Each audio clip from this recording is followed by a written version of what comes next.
আসসালামু আলাইকুম এভরিওয়ান। চিংড়ি এবং গরুর দুধ এই দুইটা জিনিস আমার এত বেশি পছন্দের, যেটা কিনা আমি ছোটোবেলাতে কাঁচা পর্যন্ত খেয়েছি। যাই হোক, এখন আমার কাছে হাস্যকর লাগে ব্যাপারটা, যদিও বা তো এখন তো আর খাই না, বড় হয়ে গিয়েছি। তো আজকে আমি সেটাই রান্না করব, যেটা হচ্ছে আমার অনেক বেশি পছন্দের। চিংড়ি মাছ দিয়ে কচুরমুখী এবং আলু দিয়ে একটা তরকারি রান্না করব। খুবই সাধারণভাবে রান্না করব, কোনো প্রকারের বাটা মশলা ব্যবহার করব না। তো এখানে প্রথমে চিংড়ি মাছ কেটে ধুয়ে পরিষ্কার করে নিয়েছি আমি, তারপরে লবণ হলুদ মাখিয়ে রেখেছি। আর এ পর্যায়ে আমি কড়াইয়ের ভেতরে তেল দিয়ে তার ভেতরে হলুদ আর দিয়েছি লবণ।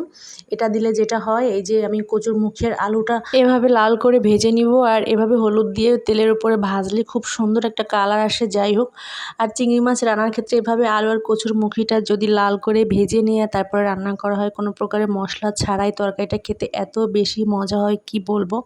তো যা তেল ছিল তার ভিতরে আমি চিংড়ি মাছগুলো দিয়ে জাস্ট চিংড়ি মাছের কালারটা চেঞ্জ হওয়ার সাথে সাথে আমি তুলে ফেলবো। চিংড়ি মাছটা বেশি একটা ভাজবো না। আর আমরা সবাই কম বেশি জানি, চিংড়ি মাছ যদি খুব বেশি কড়া করে ভাজা হয় তাহলে কিন্তু চিংড়ি মাছ খেতে রাবারের মতো লাগে, একদম ভালো লাগে না, শক্ত হয়ে যায়। তো আমি কড়াইয়ে আর একটু তেল দিয়ে তারপরে এখানে গোটা জিরা আর গোটা রসুন দিয়েছি, রসুনগুলো ছিলে নিয়েছি। আমি তো বলেছি আর কোনো প্রকারে বাটা মশলা ব্যবহার করব না। এখানে আমি এ পর্যায়ে পেঁয়াজ কুচি দিয়ে দিয়েছি সামান্য পরিমাণে, দিয়ে তারপরে এটা একটু লাল করে ভেজে নিয়ে এর ভেতরে বাকি জিনিসগুলো অ্যাড করব। সেটা হচ্ছে লবণ, হলুদ আর মরিচের গুঁড়া স্বাদ মতো। তারপরে আর কি একটু পানি দিয়ে কষিয়ে নিব। বললামই তো, খুবই সাধারণ রান্না। তো পানি দিয়ে কষিয়ে তারপরে যে আলুগুলো আমি ভেজে রেখেছিলাম আর কচুর মুখিটা, সেগুলো এর ভেতরে দিয়ে খুব সামান্য কিছুক্ষণ কষিয়ে নিয়ে তারপরে ভাজা চিংড়ি মাছগুলো আমি এর সাথে অ্যাড করব। এত সুন্দর একটা কালার আসছে কি বলবো।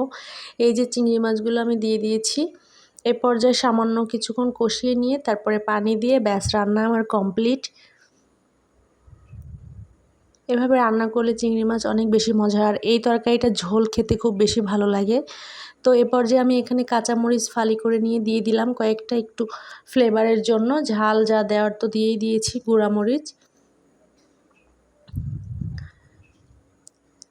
এই যে আমার রান্না কিন্তু কমপ্লিট হয়ে গেছে। আর এই তরকারির ঝোলটা খেতে অসাধারণ লাগে। চিংড়ি মাছ আমরা ভুনাও খাই, বাট এভাবে ঝোল রান্না করলে অনেক বেশি মজা হয়।